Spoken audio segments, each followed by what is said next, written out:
साथियों नमस्कार। एक बार पुनः स्वागत है आपके अपने YouTube चैनल पर।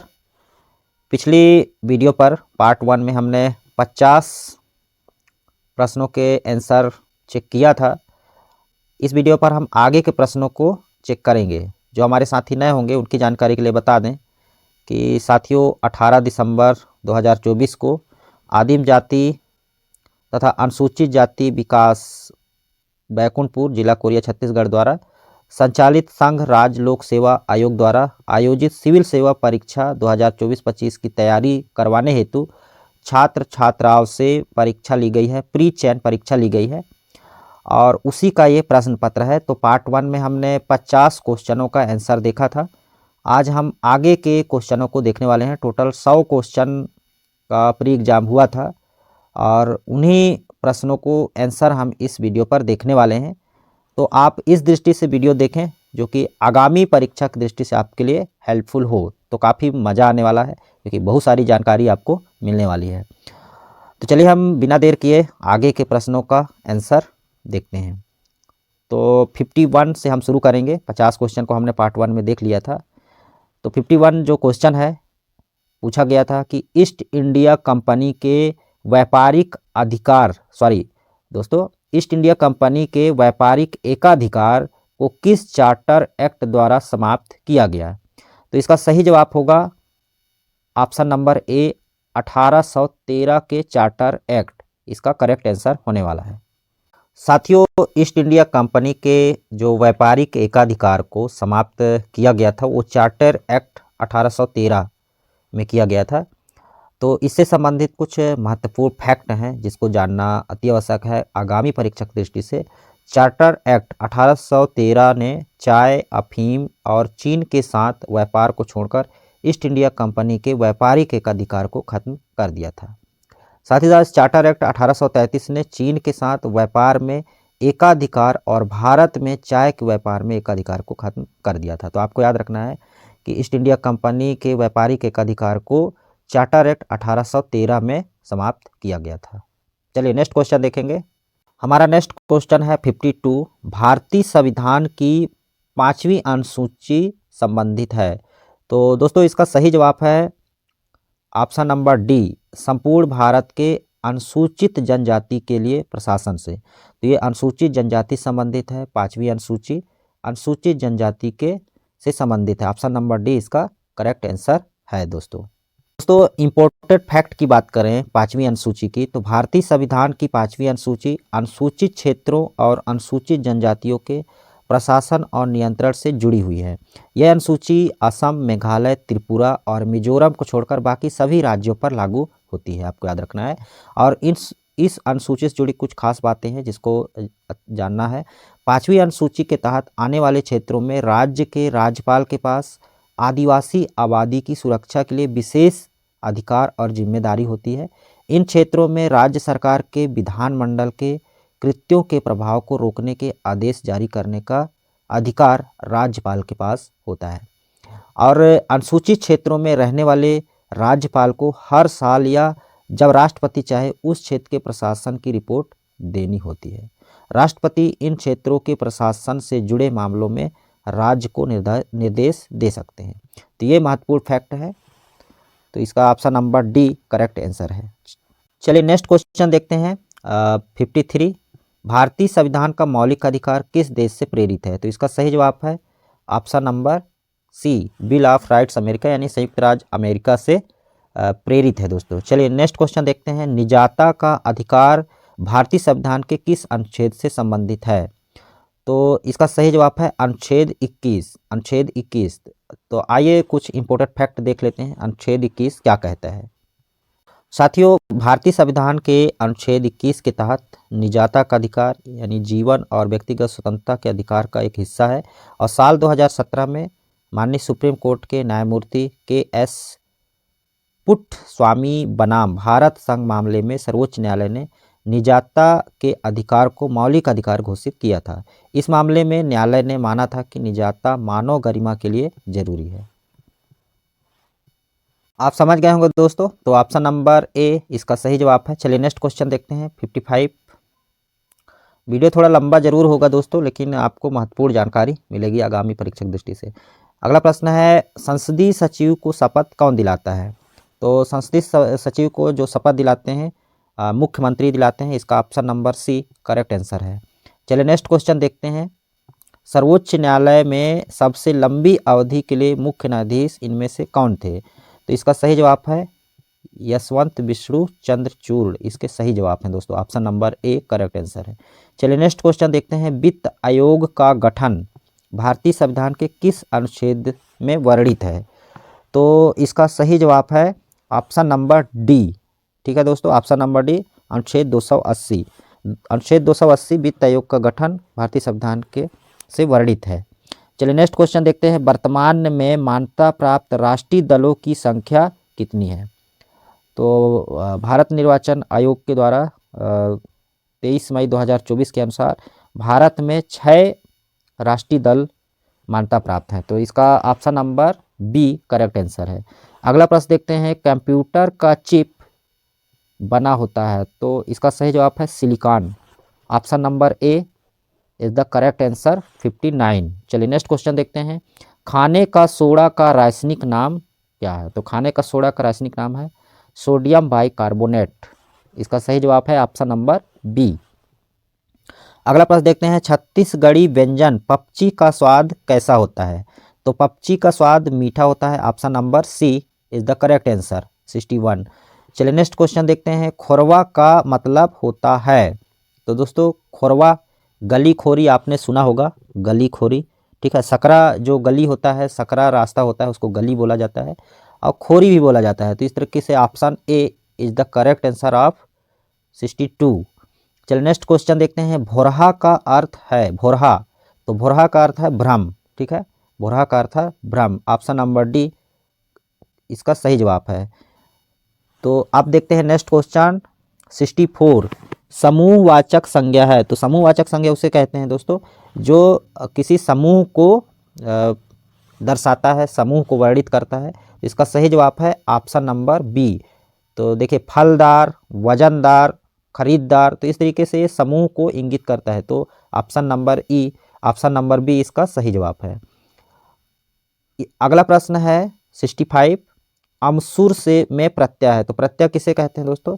जो शब्द के अंत में जुड़कर अर्थ बदलता है, तो उसको प्रत्यय कहते हैं। तो सुर, सुर इसका सही जवाब है ऑप्शन नंबर सी। चलिए नेक्स्ट क्वेश्चन देखते हैं 66। लंगठा का अर्थ है? तो लंगठा का अर्थ है लठ। ठीक है, ऑप्शन नंबर डी इसका सही जवाब है। अगला प्रश्न देखते हैं 67। दुबर लादू जाड़ा। ठीक है, दुबर लादू जाड़, ऑप्शन नंबर ए इसका सही जवाब है। चलिए नेक्स्ट क्वेश्चन देखते हैं। निषेधात्मक शब्द है? तो छत्तीसगढ़ में निषेधात्मक शब्द है झन, झन जा, झन कर, ठीक है, झन खा। इस तरीके से ये ऑप्शन नंबर डी इसका करेक्ट आंसर है। छत्तीसगढ़ी शब्द गोंदली का अर्थ है? तो गोंदली मतलब प्याज है दोस्तों, फेमस है, हालांकि बच्चा बच्चा इसको जानता है। गोंदली प्याज को कहते हैं। ठीक है, तो ऑप्शन नंबर सी इसका करेक्ट आंसर है। अगला प्रश्न है। छत्तीसगढ़ी में स्त्रियों के लिए स्नेह सूचक शब्द, स्नेह सूचक शब्द है गोई। ठीक है, गोई कहते हैं दोस्तों। ठीक है ना दोस्तों, गोई।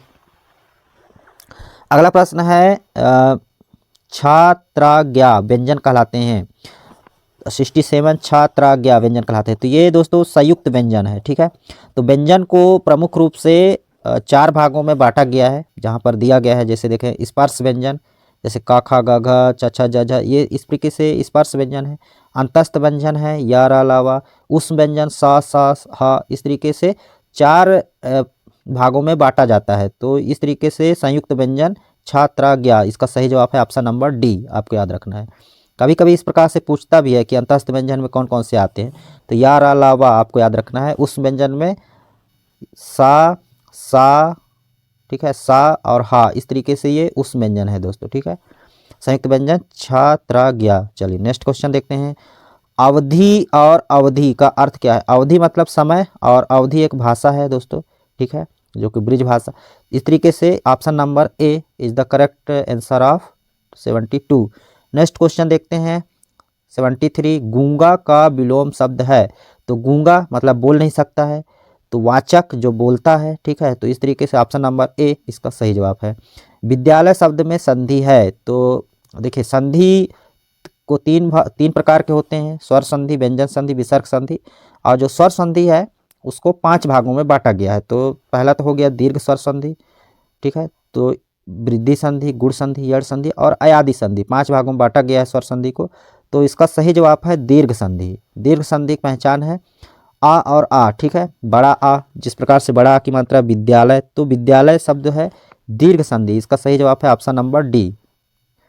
चलिए नेक्स्ट क्वेश्चन देखते हैं, समास के प्रकार। तो समास के प्रकार है 6 प्रकार के समास होते हैं, ठीक है, 6। इसका सही जवाब है 6। समास के प्रकार की संख्या 6, ऑप्शन नंबर ए इसका सही जवाब है। अगला प्रश्न देखते हैं, प्रश्न है निम्नलिखित में से शुद्ध उच्चारण वाला शब्द चुनिए। तो शुद्ध उच्चारण वाला ऑप्शन ए है स्थाई, ठीक है दोस्तों, स्थाई, ऑप्शन नंबर ए इसका सही जवाब है। चलिए नेक्स्ट क्वेश्चन देखते हैं, जो किसी को दिखाई ना दे उसे क्या कहते हैं। तो इसको अदृश्य कहते हैं, ऑप्शन नंबर बी इसका सही जवाब है। अगला प्रश्न देखते हैं, निम्नलिखित शब्दों में आग का पर्यायवाची शब्द है। तो आग का पर्यायवाची शब्द है पावक, ठीक है, पावक इसका सही जवाब है दोस्तों। लोटा शब्द है, तो लोटा शब्द देशज शब्द है, ठीक है। लोटा, थाली, पगड़ी ये सब देशज शब्द है, तो ऑप्शन नंबर डी इसका सही जवाब है। अगला प्रश्न है, उपसर्ग कहाँ लगाया जाता है। तो दोस्तों उपसर्ग शब्द के पहले लगाया जाता है, ऑप्शन नंबर सी इसका सही जवाब होगा। अप्रत्यय शब्द के बाद में लगता है, उपसर्ग शब्द के पहले लगता है, ऑप्शन नंबर सी इसका सही जवाब। अब नेक्स्ट क्वेश्चन देखते हैं 81, the noun from of beautiful is. तो इसका सही जवाब होगा ब्यूटीफुलनेस, ऑप्शन नंबर बी इसका सही जवाब होगा दोस्तों, ठीक है। अगला प्रश्न देखते हैं, यहाँ पर आर्टिकल पूछा गया है ब्लैंक और dog is a faithful animal. तो option number A dog is a faithful animals, ठीक है। तो इसका सही जवाब है ए, ऑप्शन नंबर ए। चलिए नेक्स्ट क्वेश्चन देखते हैं, he has been for 10 minutes. तो ही हैज़ बीन तो संग होगा दोस्तों, ठीक है, यहाँ पर थर्ड फॉर्म लगेगा, sorry my mistake, option number D इसका सही जवाब होगा, ऑप्शन नंबर डी, ठीक। चलिए नेक्स्ट क्वेश्चन देखेंगे हम। नेक्स्ट क्वेश्चन है the act of killing one self, ठीक है। तो इसका सही जवाब है सुसाइड, ऑप्शन नंबर ए इसका सही जवाब है। नेक्स्ट क्वेश्चन देखते हैं, चूज द करेक्ट स्पेलिंग। तो ट्रैफिक, ऑप्शन नंबर ए इसका सही जवाब है। अगला प्रश्न देखते हैं, छत्तीसगढ़ में वर्तमान में स्वास्थ्य एवं चिकित्सा विभाग के मंत्री कौन है। तो श्री श्याम बिहारी जायसवाल है, जो कि मनेन्द्रगढ़ विधानसभा क्षेत्र से हैं, तो इसका ऑप्शन नंबर बी इस सही जवाब है। नेक्स्ट क्वेश्चन देखते हैं, महतारी वंदन योजना के तहत कितना पैसा मिलता है। तो 1000 मिलता है, option number D. Neeraj Chopra किस खेल से संबंधित हैं, ठीक है दोस्तों, नीरज चोपड़ा। तो इसमें ऑप्शन है गोला फेंक, भाला फेंक, कुश्ती और हॉकी। इसका जवाब आप हमें कमेंट बॉक्स पर बताएं, ताकि हम समझें कि आप वीडियो देख रहे हैं या नहीं देख रहे हैं, कैसा लग रहा है। इसका जवाब हमें कमेंट बॉक्स पर बताएं, नीरज चोपड़ा किस खेल से संबंधित है। 88 का सही आंसर क्या होगा। चलिए नेक्स्ट क्वेश्चन देखते हैं, कोरबा के वर्तमान में लोकसभा सांसद कौन है। इसका सही जवाब है option number A Shrimati Jyotsna Mahant. बहुत ही सरल क्वेश्चन था। छत्तीसगढ़ में वर्तमान में प्रति एकड़ कितना क्विंटल धान खरीदा जाता है। तो इसका सही जवाब है ऑप्शन नंबर ए 21। इसका 91 का सही जवाब है ऑप्शन नंबर ए 5:2। और जो 92 का सही जवाब है 4 और 6 का लघुत्तम समापवर्तक 12 होगा, ऑप्शन नंबर सी। और 93 का दोस्तों सही जवाब है, देखिए 93 का, तो 93 का सही जवाब होगा ऑप्शन नंबर सी। इसी प्रकार नेक्स्ट क्वेश्चन है 94, इसका सही जवाब होगा ऑप्शन नंबर बी, ठीक है। और नेक्स्ट क्वेश्चन है 95 दोस्तों, इसका सही जवाब है ऑप्शन नंबर डी 80%। इसके बाद 96 क्वेश्चन का आंसर होगा दोस्तों ऑप्शन नंबर डी, ठीक है 24। नेक्स्ट क्वेश्चन है स्वस्थ अनुपात बीमारी, आनंद अनुपात दुख। तो ऑप्शन नंबर सी इसका सही जवाब है। अगला प्रश्न है विजाति छाटिए। तो इसमें सही जवाब है ऑप्शन नंबर सी। ठीक है दोस्तों, 144 ये 12 का वर्ग है, इसके बाद 14 का वर्ग और ये 16 का वर्ग। ठीक है, तो ऑप्शन नंबर सी ये विजाती है। और लास्ट क्वेश्चन है, यदि दिन का संबंध रात्रि से है तो सफ़ेद का संबंध किससे है? तो सफ़ेद का उल्टा काला होगा। ठीक है दोस्तों, दिन का उल्टा रात्र तो सफ़ेद का उल्टा काला। ऑप्शन नंबर ए इसका सही जवाब। क्वेश्चन थोड़ा सरल था, सेकंड जो 50 से इधर था। तो चलिए, थोड़ा भी हेल्प मिला होगा तो एक लाइक का बटन अवश्य दबा दीजिएगा, और चैनल पर नया होगा चैनल सब्सक्राइब कर लीजिएगा। इस तरह की जानकारी आपको मिलती रहेगी हमारे चैनल के माध्यम से। फिलहाल इस वीडियो में इतना ही, मिलते हैं नई जानकारी के साथ, आप लोग की जाए।